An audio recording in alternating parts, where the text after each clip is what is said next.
Don't worry, Emery. I'll be quiet over the intro this time.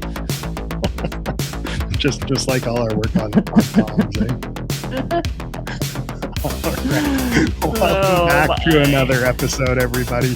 My name's Emery Wolf, and joining me is Nick Lamb. I keep botching it. I don't understand what my damage is.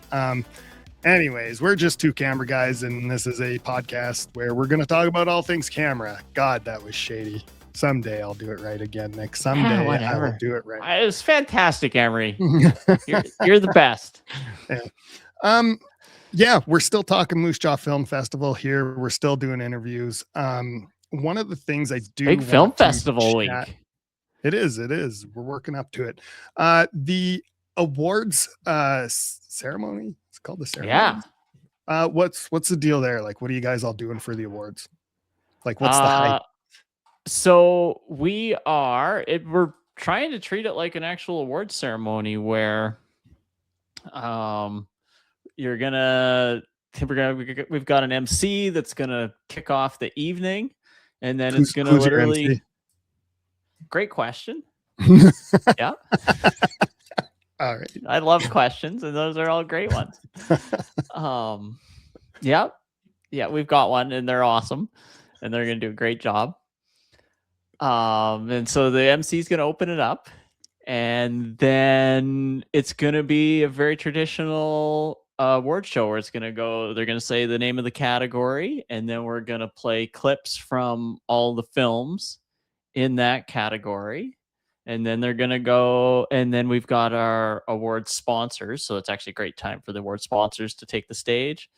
They'll say what a great group of nominees we've got, and then they'll probably sneak in a little 5-10 seconds about their business and why they're there. And then they announce the winner, and the winner gets to go up to the stage and give a little speech. And then we move on to the next category. So it'll be a fun time to celebrate all the Saskatchewan films. And then, I wouldn't feel bad about not winning, because getting nominated, the competition, it was so there's so many good films that got left off, so I wouldn't even feel bad if you didn't get nominated, because the jury had a tricky selection to do. There was a lot of talent in Saskatchewan right now in filmmaking. Yeah, for sure. I was just gonna ask too, like, so you're gonna play like short clips of every single nomination? Because I don't even want to count it, but I want to say there's 50 other things almost. Yeah, so a lot of so clips. Jeremy and I he's got a timeline on Resolve open, and it's on the cloud that we both kind of share and stuff. But whoa, look at that time. We need to bring we need to bring our guest in. Yeah, we can start with that. Joining us today, we got Scotty Tay. What do you go by, Scott or Scotty? Scotty, but sometimes I usually refer to Saint Scotty in my YouTube channel. So yeah, that's kind of what I was wondering. The Saint Scotty there. Saint Scotty, cool. You're one of our nominees in this festival. You have a short, experimental short, we'll call it. It's an animation, The Anomalies. Can't talk today. Mm-hmm. Do you want to? It's not part of the screening, so maybe give us all an idea of what your film's about. So the Anomaly is originally, the idea is like a web series in mind, but the idea is essentially tells the story about there's something strange happening in Saskatchewan. It's kind of like a Twilight Zone from Rosalind idea back in 1960s. But I want to make it a little bit a twist where it has some Japanese influence, some of the movie references, and some of the video game references. And I want to create this into my own version of it, where it's it tells the story of the idea where life is always a strange happening going on. So, and part of it is actually there's some allegory into it in order to tell what actually going on, other than something something scary, but it's also coming from like trying to pitch the idea that it could happen in real event, even though normal that, but in the sense that like normal people would never experience that unless you're in a very specific circumstances where it is, if you find yourself in a place where it is very, you start to feel very, very strange going on. Yeah, for sure. Like it kind of starts off, like you said, with real events there. There's some newscasts over those. I assume those news are actual real newscasts. So the newscast idea I was working on, it's actually like trying to depict like a normal people on a day-to-day life. It's like when it comes to like, trying to get to know what happens going on, what happens to the outside world. It's like with people who watches news every day, it kind of tells people like, it's something that we all do in our life. Like even back then when there's no like, there's no news, we always read newspaper per se in order to get to understanding what's happening. And this kind of idea bring up the layer in a sense. It's like, okay, this is an idea where normal people's trying to live for every day in order to know what's going on, but slowly progressing into uh, a different two segment, which is in the middle segment where to the ending segment, where we start to see like, hang on, the things that we saw on news is starting to get very, very wrong. It's like you're going into a deeper territory in the world where it's like, it's kind of goes saying, there's always truth is always stranger than that truth is always stranger than fiction in a way. Yeah, and then it sort of ends like almost on like a paranormal state. Forget the quote you Yeah. have right at the end. The supernatural is always the natural, not yet understood by Albert Hubbard. So, like I said, going into that paranormal or the supernatural. Yeah, do you maybe want to like where did you start? Like, why? How come you're leaning into supernatural? It's actually started in during the fourth year when I was working on the short film. Back then I was starting to experiment this idea. During the time I was working in the night shift, from 12 a.m. to 8 a.m. at the Grand Hall Hotel. That's when all And your best ideas come, right? Yeah. 12 to 1. yes, yes. It's actually the whole supernatural thing is actually come out idea way before that, because it's like, especially coming from a Malaysian, is that supernatural is technically a normal thing to most Malaysian every day. So it's like, it's nothing strange going on if it's like, working in a night shift. But so while I was working on this idea, I started out with like a occult detective looking for missing kids, where you basically, the story idea is you use a coin to get into the TV world where the kidnapper is basically like a serial killer supernatural who target children. And then after that, while I was working on idea, I able to come up with something that is like, it's something start to unlock to the point that I see like the webs of idea, it comes to the play. It's like, oh wait, I think I saw this one, or I think I see this kind of path going on. So I try to gather much idea as much as possible in order to make it into the anomalies. And it's actually a long process though, because it started out as a thought experiment.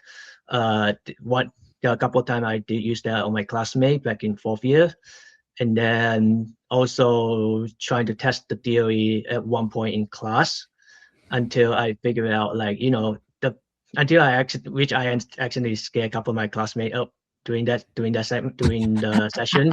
So I was like, yep, that will work. So I decided to, it's sort of like this whole experiment idea, like looking for test results, looking for like whether or not this is gonna work on the audience, until I finally figure out like, okay, maybe this will work. I had to start working. And believe it or not, I actually start working on the anomalies usually happen at midnight in the middle of a shift. So it's like, it's a very I would say it's an unorthodox approach, which is, to be fair, I'm always trying to go for unorthodox approach, because I was trying to work on, like, out of the box idea to make it happen, trying to like come up with a way that make it work using like thinking outside of the box in order to like make sure it works that way. So how go ahead, Nick. I was just actually, do you know what? I'm going to cut you off. I want to. This started out as like a student film type thing. Yep. Student film. Yeah, it started off with a student film until I gradually come up with the idea to trying to. It's like I have a lot of idea comes to mind, but right now it's until the point that I was like, oh, I have too many ideas. Let's narrow it down to single idea, because it will be otherwise it will be out of control. The creative ideas is like got messed up in my head. Yeah, and how long did it take to go from student film to now? That would be technically, I would say 3 years, because I spent years focused on thought processes, and then 2 years on the animations, and working on strategy to make sure that it works for me, and it probably works for audience as well. Cool, for sure. So when you say it's like an unorthodox approach, is that your creative like storytelling approach, or is that your animation and getting to that? Which part's the unorthodox part? I think it's mostly the story idea approach, because sometimes like it's good to have traditional idea, but sometimes it just gets I won't call it too boring, but it's a bit too like I don't know, is it bland or repetitive? Because it's kind of make people saying I've seen too much of it. There's no uniqueness to it, so I had to like come up with some way to make it works. Yeah, for sure. Nick, I think you're kind of touching on it there. The animation itself, I think, is quite unique. It almost seems a little, anime inspired, but not quite anime. How'd you come up with your own personal style for animation? So initially, I was looking into the idea based on the Japanese animation called Junji Ito, which is known to be a legendary Japanese horror anime. Which there's tons of it, but I didn't go in deep too much about it. But I did look into like some of the visual of his style, which I say is a very unique style of it. And then at the same time, I also look into some of the video games. Notably stuff like recently is the game called The World of Horror, which is come out in 2023 from a Polish game designer who made the Japanese RPG with influenced by also Junji Ito's, but combined with H.P. Lovecraft. And there's also a Finnish game called Fear and Hunger 2, which is also heavily influenced from Japanese horror game. And then the last one, I think you guys probably heard of it, which is the Silent Hill, which I actually took some influence as well into like creating something that like probably I tried to like make it a little bit more unique than like just a bit more traditional, even though I did have some like add a little bit of a folklore into it. Yeah, and even like just the overall look too. So most of it's black and white, and then you throw in these bright shots of red. Is there meaning to red? So actually the red is meant to be a lot of things. Like one is the spirituality for when it comes to demons. So one of the characters that you saw, like the person in wearing a red cloak, is actually representing an evil spirit, and it's actually a reference to the Japanese folklore named Akamanto. He is known to be the evil spirit that haunts public restroom, where when you approach him, he will give you either a red or a blue, because if you choose red, he will stab you. The ghost will probably stab you to death. If you choose blue, he will strangle you to death. So it's like there's no escape from that one. So yeah. So and also there's another. And then there's also I did trying to get in the in-depth research on another first character, the one in the red scarf, where person goes by Dear Lady, which is actually an indigenous character for the idea where it's like trying to solve the mystery behind the missing women in the red dress, which is I actually took some liberty on the idea, like, you know, what red dress day is about, which is like, you know, the violence of, you know, the indigenous woman.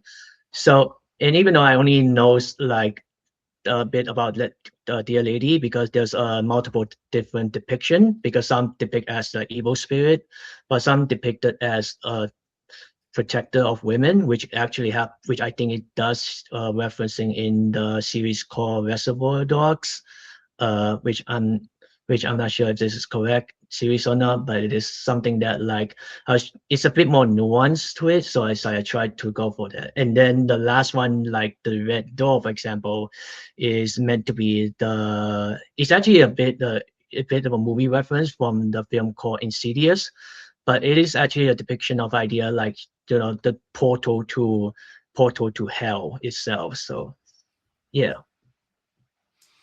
So you've got your own kind of style of animating, and the flow, like, so it flowed really well. But my question that I have is, let's pretend that you had a budget to make this. So if you had a lot of money to spend on it, would you have done anything different, or was this the project that you'd envisioned?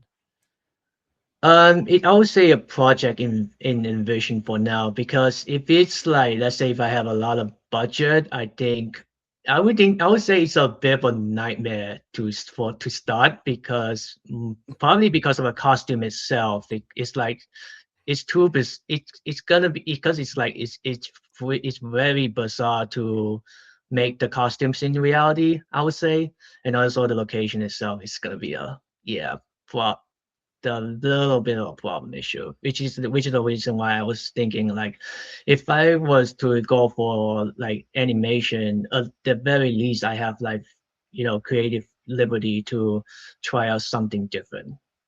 Yeah. Mhm. It is in the best experimental short. Do you consider it experimental, or would you put it in that category?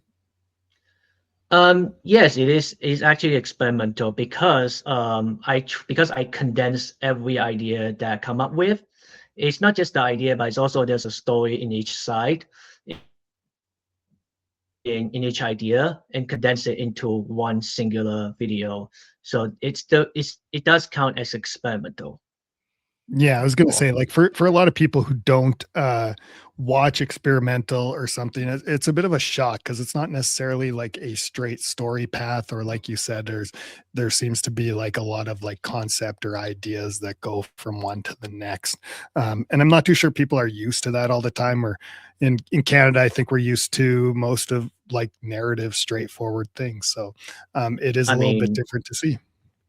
yeah, I mean, people used to confused about raw selling all the time, and look how that turns out. Like, Yeah, you right. know, yeah. And that's too kind of why I was touching on like what does red mean? Because typically in these things you'll find stuff like that when there's a strong color code, there's a specific meaning to it, and all these things. So when you do watch something like this, it's always about sort of questioning everything. Why is that there? A lot of things are always intentional choices, which has me wondering: is there like one single intentional choice in this whole film for you that is like your favorite thing? Ooh. I think that's a good question, actually. But the thing is that when it comes to choices, to me, I believe that every choice have the consequences, even if you believe there is a right choice, because it's just kind of like depicting, like, you know, in life we all have a messed up moment, and sometimes we go from even though if we going from pick a choice where we thought it was right, there's always another consequence will follow. So, and from the horror movie perspective, there always gonna be a difficult choice, especially in the psychological horror film, which I think sometimes they do try to like make people think over, like, you know, doing the flashes, trying to jump scare somebody, or trying to show some gross stuff that make people shiver on their spine. But instead, it's like without like actually make people think something. So it's kind of like, how am I supposed to say this? It's like I want to like focus on scaring somebody in a way they were thinking whether or not they make the right choice. Consequence of choice. I actually think that's very eloquent in the way to explain how stories work. And it doesn't matter what your genre is. That is ultimately what you're looking at: characters, conflicts in their choices, or consequences from their choices. Another question for you too, where one area where your film really stood out for me. We've seen a few of the other ones. We get through them. We've talked to all these people. They've all worked together. They all work on everybody's films. They have all done these things. You get to the end of yours and it's like done by Scotty, and that's it. Oh no. Oh god. I think people are gonna be have a lot of questions from it. I actually post off like do you know Stan Brakhage? Because No. it's one of the stuff that I heard a lot in the film studies. He made video on all on his own in majority of his film, and he's become successful with this. So I actually has the opportunity to look into this guy and see like and try to study like how did this guy become so successful, even though majority of his work is pretty much done on his own. Even though he did have some help in small part of the other film. So I was like, what if I can just use his playbook and try to get myself nominated to see if this is gonna work. So it's like it's a very like a risky gamble, but then again, it's like I do need to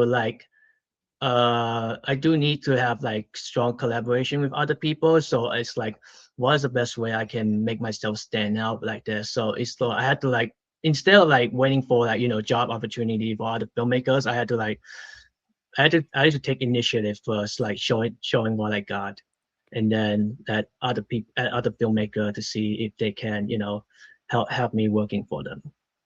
Yeah. So you think your future is working with other filmmakers? Well, yeah, I do, which actually does happen already recently. So I already worked for a couple of the film jobs before that, but those are way before I start working on the animation. But it's just that like I want to like make sure I can connect to more people. So I have to like I had to learn to like take initiative rather than sitting behind the background waiting for multiple opportunities. Like it's in a way I had to my own philosophy or define my own fate and trying to punch through something, even if if the odds is I have to face odds is against me. So yeah. So even if you're working in that realm, are you gonna still try to do stuff on your own in this sort of realm, making more anomalies?